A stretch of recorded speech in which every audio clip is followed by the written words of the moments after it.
so now began this extraordinary new life. 1798, 10 years old, still with the limp, a significant limp, and very unsophisticated.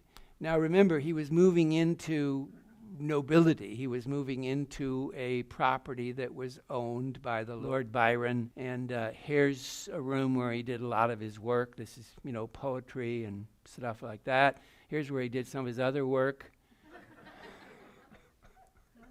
And here's the great hall. So now he began this strange life because he was a very, provincial boy, not well educated at all, and with this very thick Scottish accent, and just his mother, no siblings, so very little experience with other kids, and of course not rich in any way. And now all of a sudden, they arrived at Newstead. There were other gentry nobility around them who invited them to visit, and so all of a sudden, little Georgie was thrown among all these other kids.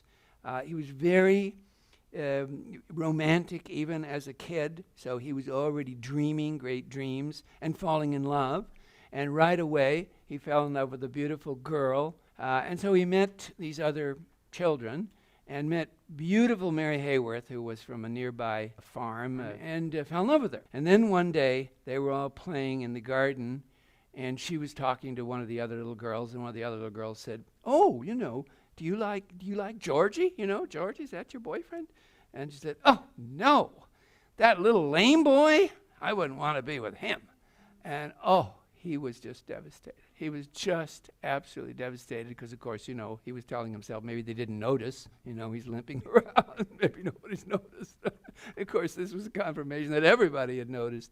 And so his life was a very sort of shocking bifurcation between mother, who adored him. He was her everything. He was her whole life, of course. There was no husband, there were no other kids. She had no siblings, so that she just lived for him. And young Georgie growing older and wanting a kind of a liberation. The Jane Austen book that I put up there is exactly the same year, not published the same year, but written the same year as his inheritance at Newstead Abbey. And it just shows you what a romantic passion there was at this moment for the whole idea of these ruined abbeys, these ruined castles, these ruined Henry VIII abbeys and castles that were filled with mysteries and stories and romantic, handsome men waiting in the shrubbery and beautiful women waiting in the shrubbery. And here he was living this, you see. Little Georgie was living exactly the world of a novel. In 1799, his mother arranged for him to go to London and be hosted by the family lawyer John Hanson. John Hanson was a wonderful man who had the legal control of the estate. He was supposed to look out for them, invest the money, dole out money to them, whatever there was. So Georgie, all his life, was going to turn to Hanson for loans and money and other issues. And also he was going to be instrumental in helping Georgie get an education. If it hadn't been for Hanson, who knows what would have happened to him.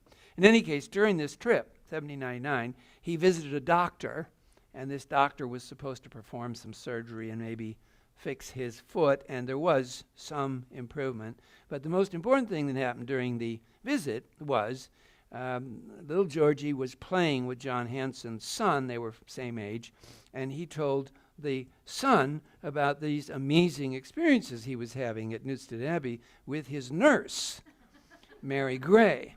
And they were amazing stories to this boy who was living in a very straight-laced London house. So he right away said to Daddy, "Oh, Daddy, did you hear about Georgie and his nurse and what they do at night?"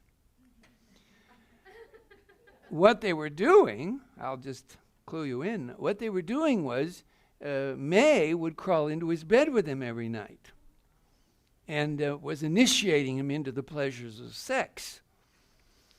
And he was finding it all very amazing. He was 11, so here was this grown lady in his bed with him at night. Nobody knew it except Georgie and May. needless to say, May was packed off to Scotland very fast when Georgie came home, but it just tells you that he was very young when he was first learning about sex. And by the time he got to Harrow, the school, he knew a lot more than the other guys did, let me tell you. 1801, John Hanson arranges for him to go to Harrow. Harrow was the number one prep school, we could call it a prep school, in England. And the lords, all of the future lords or lords already, went there. He had no money to go there, so it was Hanson who arranged everything and did so by appealing to the headmaster and saying, this is a future lord, and he's not going to have an education if you don't do something about it. And so the director of the school said, okay, you're right. So Georgie Gordon was admitted to Harrow, 1801, and that was going to be the beginning, of course. Then after that would be Cambridge. And so he came to Harrow in 1801 and had 4 years. So in the beginning, he absolutely hated it.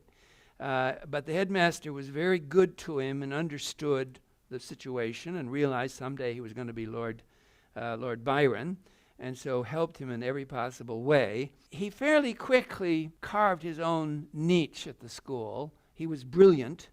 He won a speaking contest on a particular King's Speech Day. He gave a brilliant speech. People talked about it ever after. And so he slowly sort of began to find things he could do. He was already writing, so he's a very, very young beginner in the writing business. And he began to be a kind of a rebel. And that's the way the other guys saw him, was the rebel. He was always in trouble. He was always doing something that got him in trouble. And one of the ways that he was a rebel was he had a bust of Napoleon on his desk in his room. Now think about this. Who is the number one enemy of Napoleon in the world? The British. So here is this kid in his school with his bust of Napoleon, telling everybody how great Napoleon was. And of course, this was driving everybody crazy because Napoleon was winning all the battles at this point. 18, 2, 3, 4, 5, 6, 7. It was just every war, every battle he fought, he won. So the last thing the British wanted to hear was from a smart-mouthed kid telling them how brilliant Napoleon was. But he got through it, and the most important thing was he got to Cambridge. And so he had negotiated a tough 4 years. He succeeded. He graduated with lots of with honors because, of course, he was already writing. He was already writing poetry. He will publish his first book of poetry in Cambridge. He's a teenager. 1805 to 1809, Cambridge. It was Harrow, of course, that got him in, and the fact that he was the future Lord Byron. He would be officially coronated at age 21. Here he is at Cambridge, 1805 to 1809. That's Cambridge, looking at it. He attended Trinity College, which is down here, backing up to the River Cam, and that's the best. I mean, I shouldn't say that on a recording, but people probably kill me when I come out of here tonight if they're not from Trinity College. But most people would agree Trinity is, well, it's the grand old college. There's the Great Gate. Most of these colleges go back to the Middle Ages. Some of them were founded by Henry VIII and his family, his mother, his wife, various wives. So they're all 4, 5, 6, 700 years old. This is Trinity College. This is the Great Gate from the other side, the spectacular chapel, and the Christopher Wren Library. This is one of the most beautiful libraries anywhere in the world. So he was admitted to the most prestigious college in Cambridge, and he built a circle of friends, became very well known very quickly. So Byron comes out of Cambridge with an extraordinary command of the classics. He's going to refer to the classics in his poetry without even missing a beat. And one of the things about Byron, given his story here that I'm about to tell you, he was obviously a very, very loyal friend, and really underneath all the drama, a loyal person to his friends. This man, John Hobhouse, whom he meets at Cambridge, is lifelong friend, goes on this first trip with him when he goes to Europe, first time ever, and brings him home to bury him in the tomb in the chapel where he's buried. So this is someone who's his friend all through his life, no matter what happens.